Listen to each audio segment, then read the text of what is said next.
Thank you for taking the time to join us as we discuss ongoing challenges, the roofing material shortages, and instability of pricing from some experts in the industry. My name is John Rakis. I'm the Director of Estimating for Roofing and Waterproofing for EDA Contractors.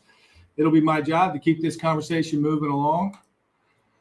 So, like so many construction industries, roofing is no exception to the list of materials in short supply. We are going to speak with the industry leaders here who are involved in the day-to-day decisions, strategizing and managing their organizations to navigate through what is really an unprecedented challenge. We're going to learn what materials are in short supply, how it's occurred, and when it gets back to normal, if it gets back to normal. Really, all indications are pointing that this situation will lead through next year. The next 20 minutes or so, we're going to spend time discussing these issues and how they affect the costs and schedules of our customers being the subcontractors. Subcontractors for construction managers, general contractors, architects, and building owners. So as a subcontractor, it's been difficult to stay current and to adequately explain the severity of the crisis. Our customers are having difficulty, I guess, just understanding or believing that we are actually negotiating multi-million-dollar contracts and we don't know what the price of material is when we receive it. Lead times, our customers are used to 2 weeks, and now it's 6 to 8 months. So our objective today is really to educate ourselves and then pass that information on to our clientele. We believe that the sooner we all start working together on this, the better it's going to be for everybody in the construction industry. So to address this and many other issues, we're joined by representatives from the roofing industry, from both manufacturing and distribution. Proud to bring along two manufacturers that have handled this shortage crisis with transparency and foresight. So we're happy to have reps from Carlisle and GAF, as well as the largest distributor in the nation of roof materials, ABC Supply. So from ABC, we're happy to have Fran Jackson. Fran is the managing partner for the Malvern operation. He's been in the roofing business for 34 years. Been with ABC for 37. Fran's Malvern operation was the 5-time consecutive winner of the branch of the year for ABC. So ABC has over 800 branches, so that's pretty significant accomplishments. Speaks to Fran's leadership. We talked about getting people together, talk about this, and we said Fran's got to be part of it. So Fran, thank you for joining us.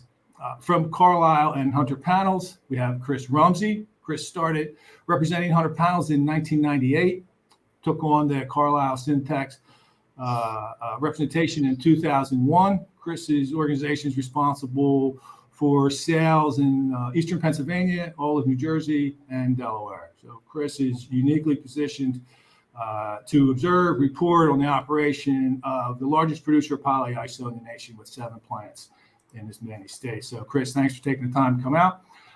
And last, certainly not least, we were able to get GAF to join us. GAF, one of the largest roofing manufacturers in America, just getting ready to open up their 4th installation plant in Pennsylvania. That'll be happening in October. So we're happy to have a representative in manufacturing and sales. Joby John is the vice president for material supplies. He's responsible for procurement of raw materials, packaging, private labeling, outsourcing. Joby's been with GAF for 16 years, and prior to that, he was with ExxonMobil. So he is an expert in raw materials and procurement and all the matters that are creating our headaches. Last but not least is Mike Kennefick. Mike is the owner of Kennefick Sales Associates. He's been representing the GAF product line since 2009. Prior to that, Mike was involved in commercial installation and he's a distribution. So he's well-rounded on this. Thanks, guys, for coming in and helping us understand what's going on.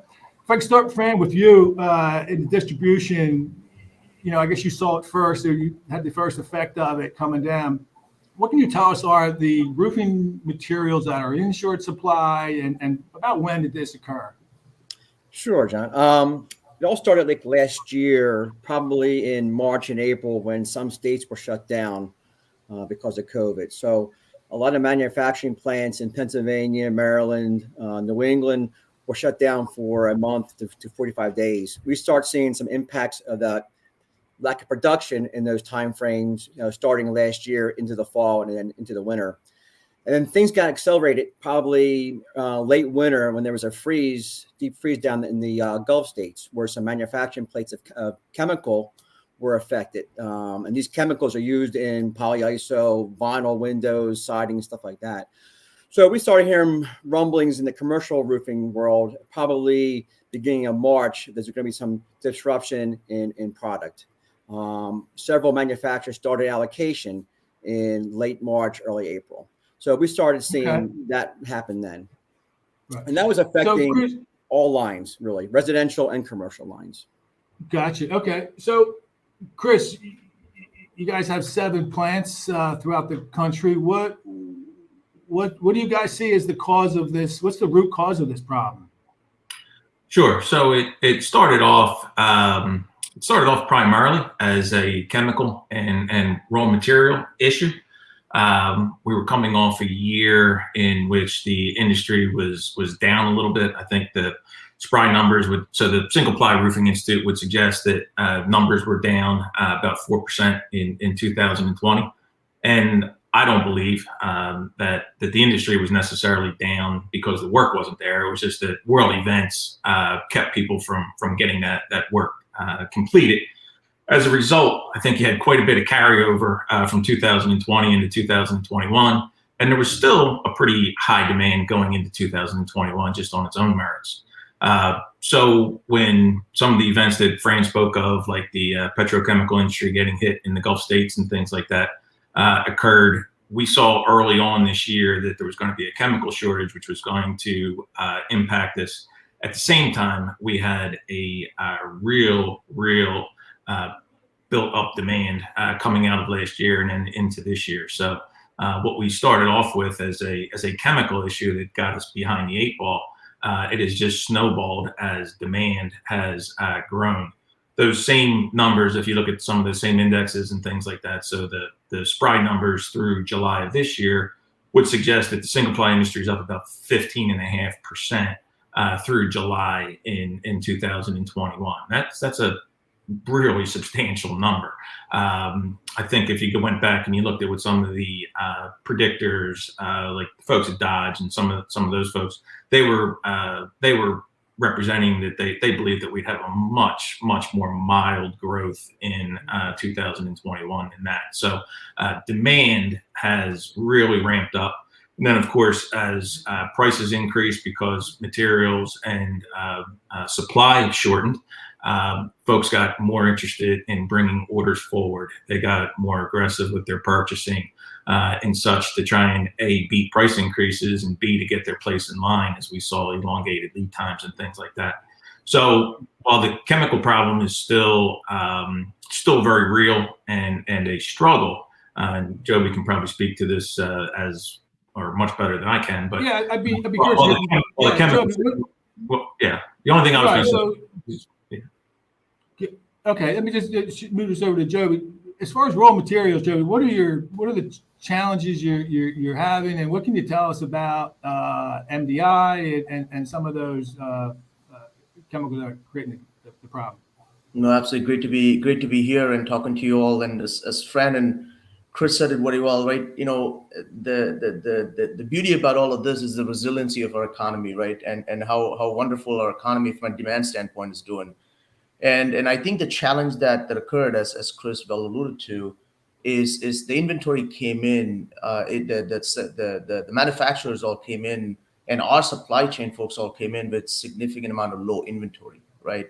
And so when you talk about specifics around an MDI that goes into an ISO, for instance, that's exactly their main challenges were. And the challenges were in general, they expect to be building inventory in the winter months. They expect to be building in December, January, February, when the northern demand, for instance, are slower, to be able to building this inventory. And that's when this whole freeze put a massive challenge to them.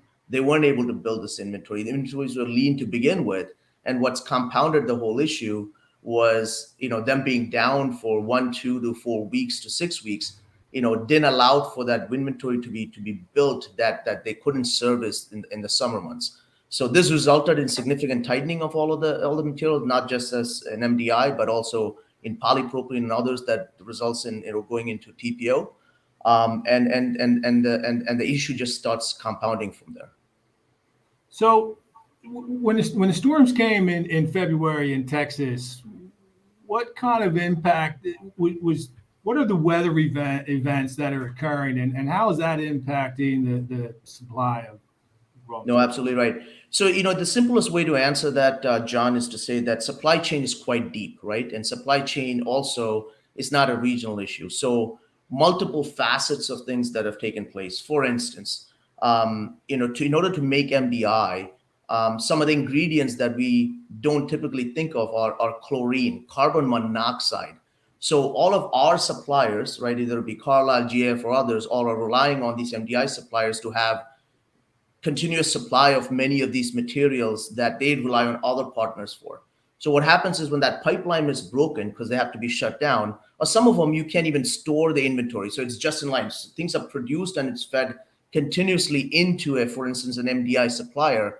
When that's broken, though that pipeline is broken and they can't get the supply, they have no choice but to take their lines down.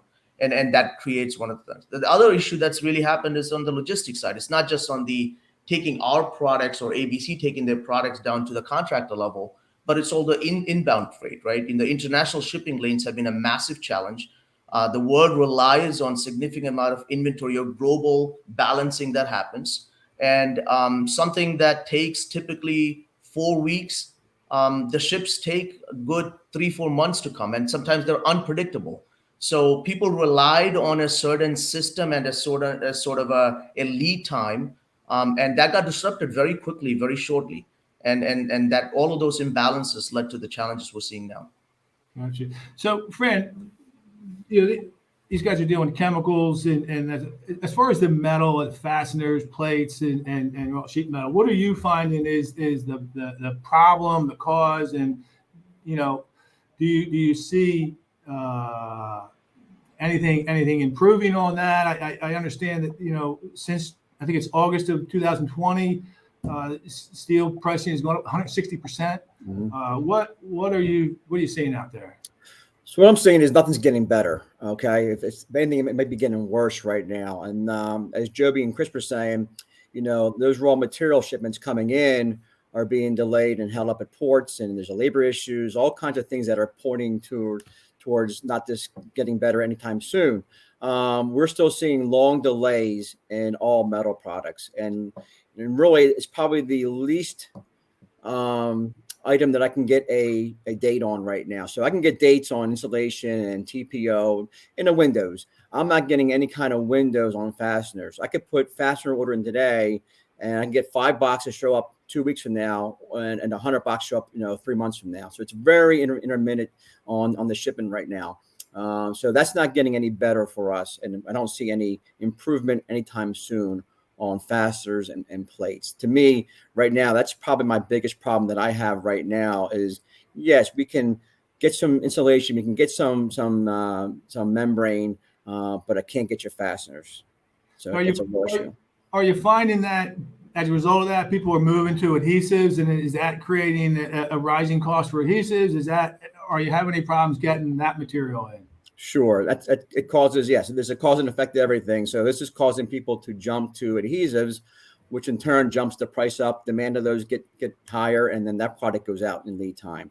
And then we kind of forget sometimes that those adhesives come in metal packaging. So then you have the adhesives, but you don't have the metal for the drums or the canisters. So it's a kind of a cycle there that, once somebody jumps from one product to another product, that product experiences problems also. Gotcha. Right. All right. So if I could just kick it back, then sticking to the insulation, I could bring in Mike Kennefack, who you're the new plant that's opening up. Is that going to solve our problems? What's happening now? You got a new plant we don't have before. Should that resolve our issues? John, first of all, thank you for having me. We've been very excited for for the fourth insulation plant at GAF to be put in the state of Pennsylvania. And, a lot of the contractors think exactly that, okay, GAF's got a plant opening up in Pennsylvania around October. That's going to solve all of our problems. Well, quite the contrary, it does not. We've had orders that have been in the system for quite some time, and we are really only as good as the MDI supply chain, which is very scarce right now. So, no, that's not solving our problems. Are you basically saying that there's such demand right now in the books that your plan is essentially booked for next year? Is that kind of what you're saying?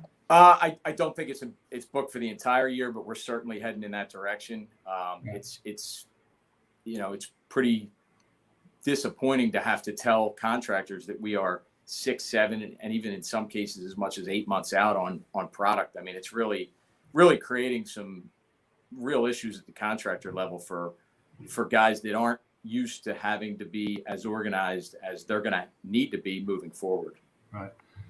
So, Fran, on the logistics, as far as getting this material around, truck drivers, are you having any issues with transportation, and how do you see that effect on everything that we're talking about?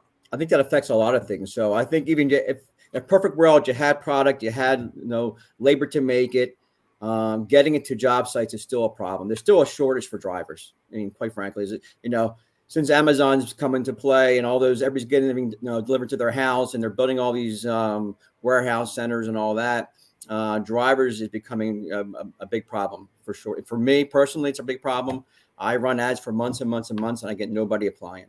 I'm sure it's the same way with the manufacturers.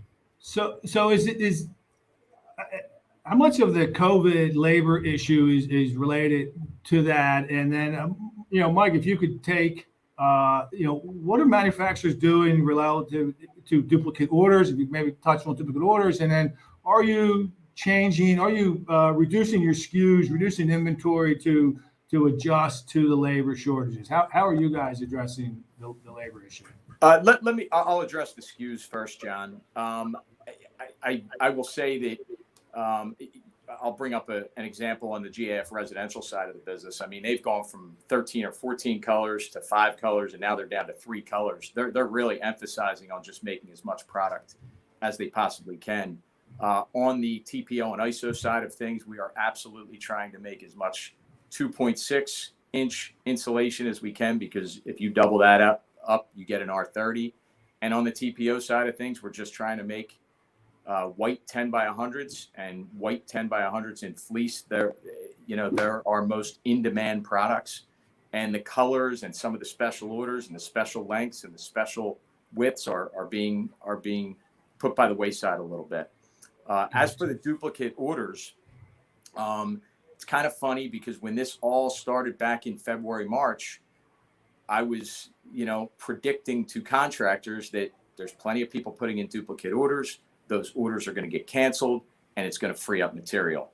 However, what has happened is a lot of these contractors that did put in duplicate orders, and there's no telling how many that was, simply were keeping the order in with both manufacturers and stockpiling their own warehouses for other jobs. So really, in my opinion, until the price levels off, which there is unfortunately not an end in sight to that, we're not going to have some of these duplicate orders freeing up. So when the price does level out, perhaps there are some orders that get canceled and supply begins to get a little bit easier for everybody out there. Gotcha. So, Chris, we talk about this demand. We have it from last year's work that didn't get done that's coming on, and we have the other stores. What about warehousing, new facilities coming up? We are bidding more million square foot warehouses than we ever did before. I'm 14 years with EDA. Maybe 1 or 2 in the last 12 years, but it's almost 1 a month now. You've got our code that took our value from 20 to R30. That's a 50% increase. What do you see? Are those issues you find are contributing to the demand? Yeah, absolutely. I think if you just look at the code impact, we're using a third more insulation on every project, right? So with the adoption of the latest code, we've gone from R20 to R30. So if we were still at R20, we would theoretically have about a third more insulation in play right now. There's no question, not to bore you with a bunch of stats and things like that, but if you look at the year to date, we show that warehousing construction is up about 32%, right? So obviously office buildings and things like that are somewhat regressing and nobody quite knows where they're going to go. But those warehouses, what that doesn't even take into account is what the size of some of these warehouses are and things like that, and the magnitude of some of these projects. When we only have X amount of chemical and raw materials to produce so much material in a given month, quarter, year, et cetera, these massive warehouses and things like that swallow up an awful lot of material in one scenario, in one fell swoop. And it takes away from servicing, potentially takes away from servicing different size jobs and things like that. So there's no question. What we're also seeing, if you want to talk about no current end in sight, we follow something called the Architectural Billing Index. And if you look at that, the architects have been busy billing people. That means they've got pencil to paper and they're working and there are plans for new construction. You can debate how much lag would take place between when an architect puts something to paper and when that job actually comes to fruition. But we've seen that ABI be as high as we have ever seen it in the last couple of decades this past year. So that would suggest that there is a pretty decent pipeline of new construction still to come down the road in, say, the next 6 to 12 months, whatever you want to call that lag time between when that architect completes their part of the project and when construction commences. So from that perspective, it doesn't seem to be letting up, and absolutely the new construction boom, especially in warehousing, is definitely gobbling up a lot of material. Yeah. So for as the roofing contractor, there's two issues. There's the re-roofing. There's the new construction. The re-roofing, they want it done right away. So the lead times become the issue on the re-roofing. The new construction, we bid stuff. They're not even out of the ground. So a 6-month lead time is bad, but it's we can deal with it. What we can't deal with is the pricing. We're dealing with these multi-million-dollar contracts, and we just don't know what our material pricing is. And so what term I've now heard of is the force majeure. I just assumed it was a dessert before I heard this before. Now it's your pass out of a contractual commitment. So I'm just curious. Force majeure is acts of God and things completely out of your control and things like that. Roughly speaking, do you know prior to this event how many force majeures Carlisle ran into?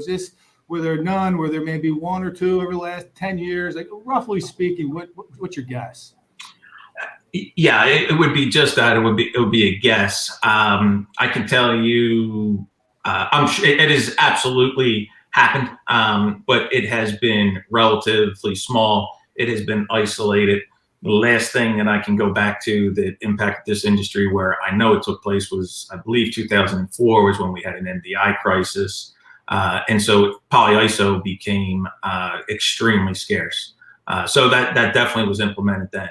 Since then, I really can't recall any scenarios that would have impacted us across such a broad, or there just hasn't been anything that impacted us, again, across such a broad spectrum of products and things like that, or that sort of crippled the entire industry. So I believe Carlisle is now up to, just in this calendar year, I think force majeure has been imposed on them over 40 times. 40 times? 40 times just in this calendar year.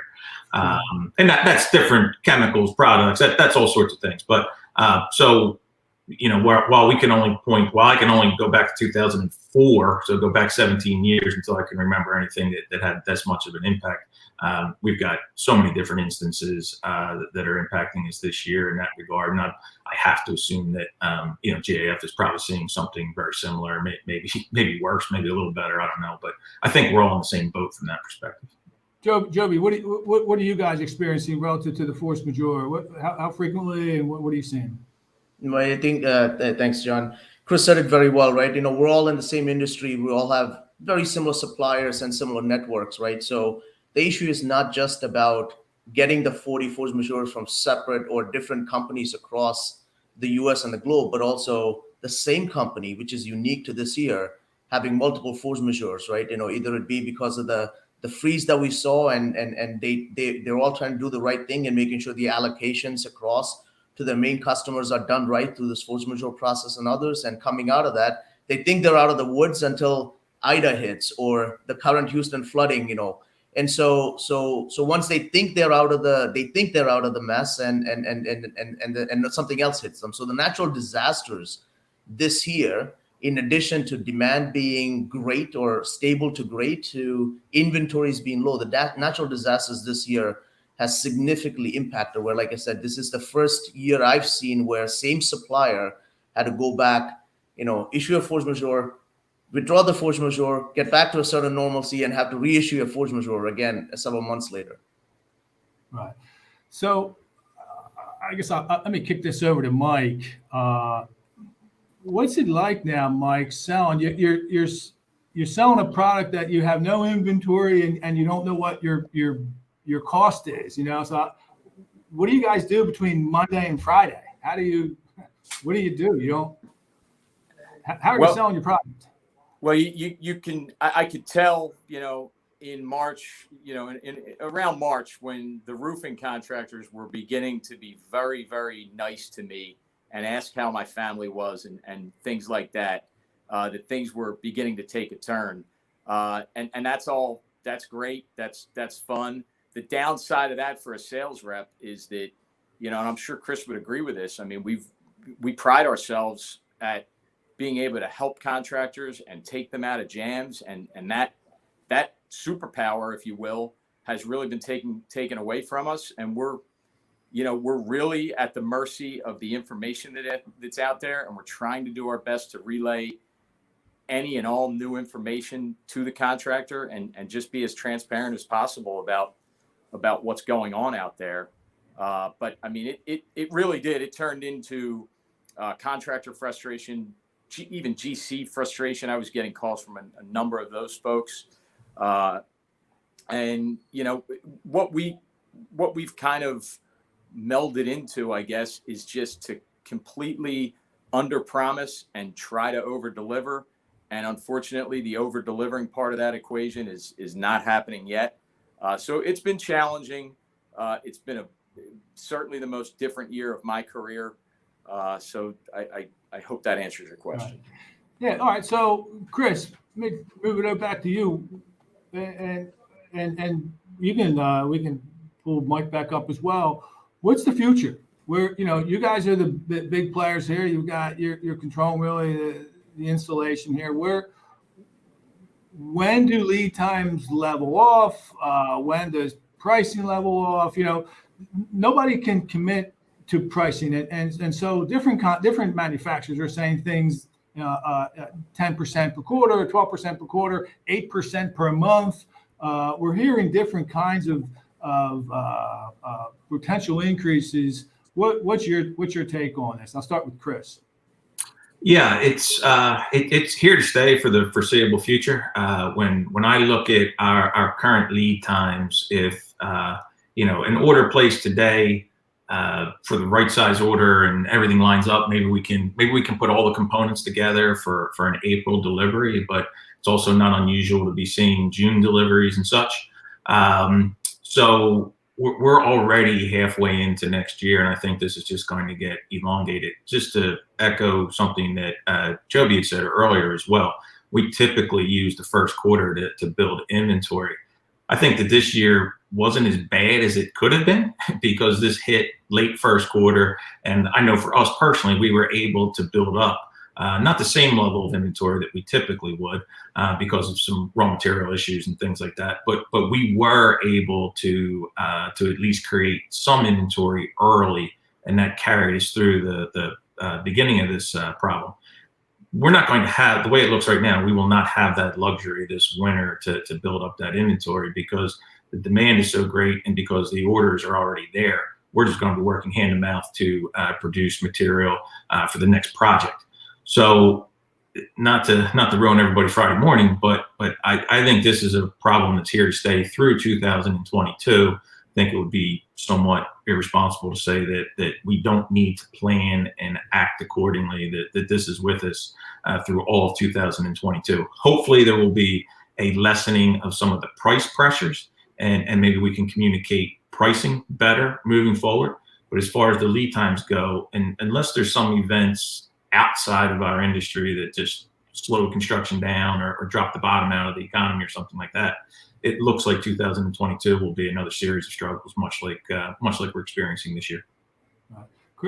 Mike, you have anything to add to that? Or you guys see it the same way? Yeah, I mean, I pretty much agree with Chris. I mean, the crystal ball is certainly very blurry right now. I agree with something Fran Jackson said earlier. This is absolutely not getting better, and it's probably getting worse. So I still think we're heading slightly into the woods, if you will. And I agree that this is absolutely going to be an issue for the entire year of 2022. So I wish I had a better answer than that, but I'm pretty much in agreement with Chris here. Yeah, I mean that's really one of the reasons we had hoped to get the two competitors together, because what I've learned is that you guys are saying the same thing, and that message just really hasn't, in my view, gotten out to my customers, the construction managers, the general contractors, so they can plan and understand and set some expectations with their building owners, and their project managers who can understand why the schedule is just so far out. Hey, look, I appreciate everybody coming out and participating. Fran, thank you so much. You guys have done a great job, really an excellent job for EDA. Mike and Jovi, you guys are excellent as well. And Chris Carlisle, you guys are excellent as well. So I appreciate everybody's time. And if things change over the the next few months, maybe we'll get back together for an update. So thank you very much. And we'll talk to everybody soon.